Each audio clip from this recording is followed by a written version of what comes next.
बिस्मिल्लाहिर्रहमानिर्रहीम। अॼु जो असांजो पाकिस्तान स्टडी जो जेको लेक्चर आहे, जेको लेक्चर जो टॉपिक आहे, उहो आहे ईस्ट इंडिया कंपनी।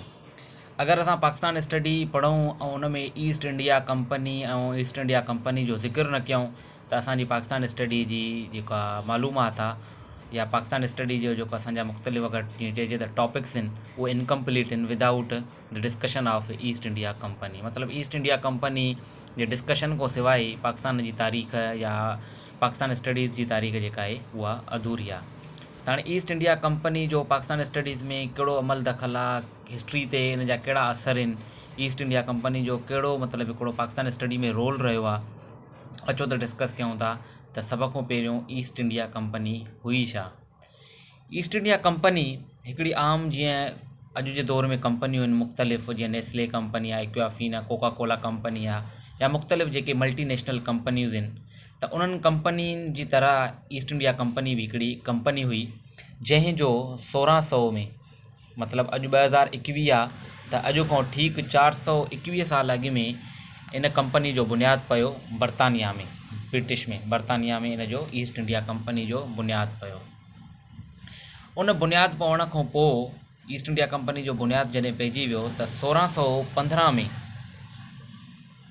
उन्हनि हिकिड़ी शाख ईस्ट इंडिया कंपनी जी हिंदुस्तान में हणण जी कोशिशि कई। त 1600 में जेका कंपनी वजूद में आई, उन्हनि चाहियो त इन जी हिकिड़ी ब्रांच हिंदुस्तान में बि हुजे, तंहिंजे करे टूवर्ड्स इन इंडिया, त हो उन्हनि इंडिया में बि हिकिड़ी इन जी ब्रांच खोलण जी कोशिशि कई। त 1615 में, हाणे असां पाकिस्तान स्टडी जा जेके पोयां लेक्चर आहिनि जंहिंमें असां डायनेस्टीज़ पढ़ियूं आहिनि, त असांखे ख़बर आहे 1615 में हिंदुस्तान ते जहांगीर जी हुकूमत हुई।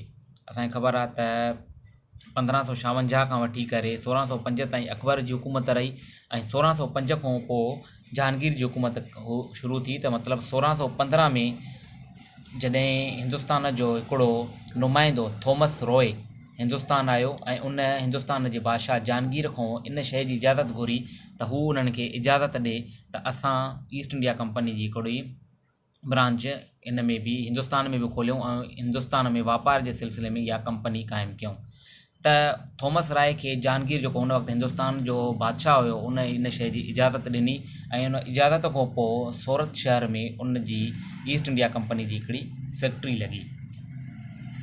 त हाणे जेका ईस्ट इंडिया कंपनी जो बुनियादु जेको 1600 में पियो हुयो, पोइ 1615 में उन्हनि खे हिंदुस्तान में बि वापारु करण जी इजाज़त मिली वई।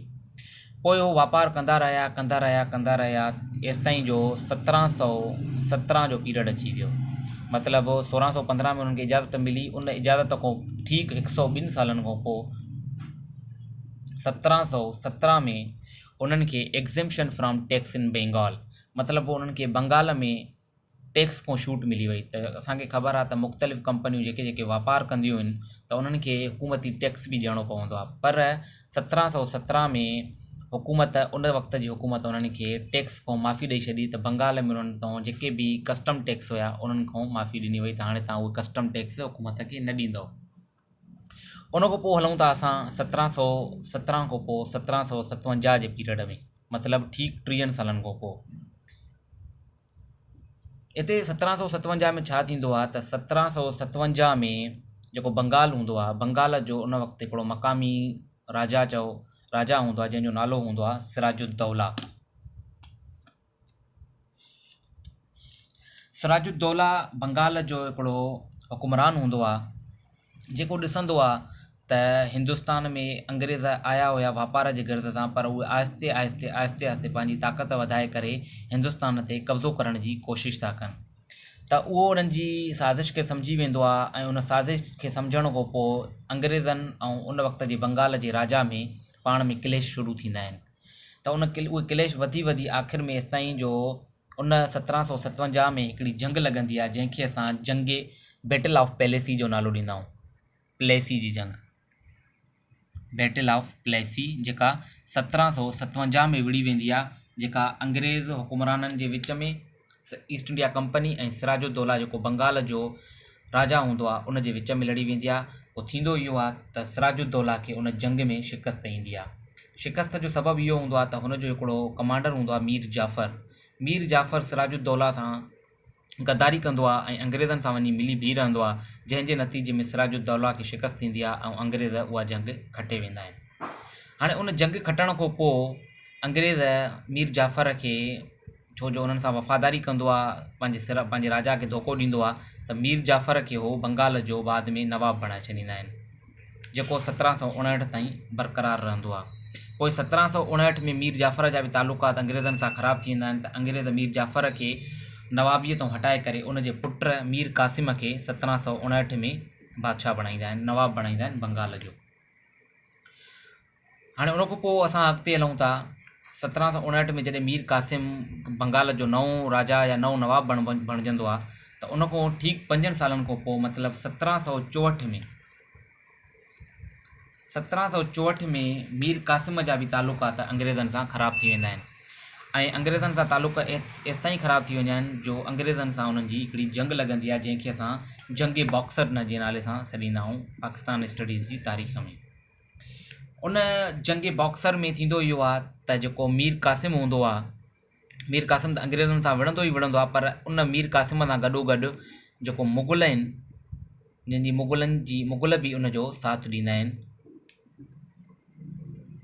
उन जंग में थींदो इहो आहे त बैटल ऑफ बॉक्सर में मीर क़ासिम खे वरी शिकस्त ईंदी आहे ऐं अंग्रेज़ जेको आहे उहा जंग खटे वेंदा आहिनि।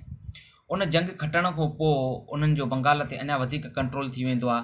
उन खां पोइ थींदो इहो आहे, छो जो इन जंग में गॾु मीर क़ासिम सां गॾोगॾु मुग़लनि खे बि शिकस्त ईंदी आहे ऐं मुग़लनि खे शिकस्त अचण खां पोइ थींदो इहो आहे त अंग्रेज़नि खे दीवानी राइट्स मिली वेंदा आहिनि। दीवानी राइट्स चइबो आहे सिविल राइट्स खे। सिविल राइट्स मतिलबु कहिड़ा राइट्स उन्हनि खे मिली वेंदा आहिनि त उन्हनि खे बंगाल में टैक्स कलेक्शन जा राइट मिली वेंदा आहिनि। त हूअं ईअं हूंदो हुयो त जेको अवाम खां टैक्स वरितो वेंदो हुयो उहो उतां जा राजा उन खां अवाम खां टैक्स वठंदा हुया, पर इन जंग जो नतीजो इहो थियो त उहो जेको अॻु में हुकूमत खे टैक्स हासिलु करण जो अख़्तियार हूंदो हो, उहो अख़्तियार हुकूमत खां अंग्रेज़नि खसे करे पाण वटि हासिलु करे छॾियो। त हाणे थियो ईअं त जेके राइट्स मिलियल हूंदा हुया कलेक्शन जा, त असांखे ख़बर आहे त टैक्स जेको कलेक्ट थींदो आहे उहो हुकूमत कलेक्ट कंदी आहे, पर हिन जंग खां पोइ उहो जेको टैक्स जो कलेक्शन जो राइट हलियो वियो उहो हलियो वियो अंग्रेज़नि ॾे। त मतिलबु इहो थियो त बॉक्सर जी जंग खां पोइ अंग्रेज़नि जो वधीक कंट्रोल थी वियो बंगाल ते।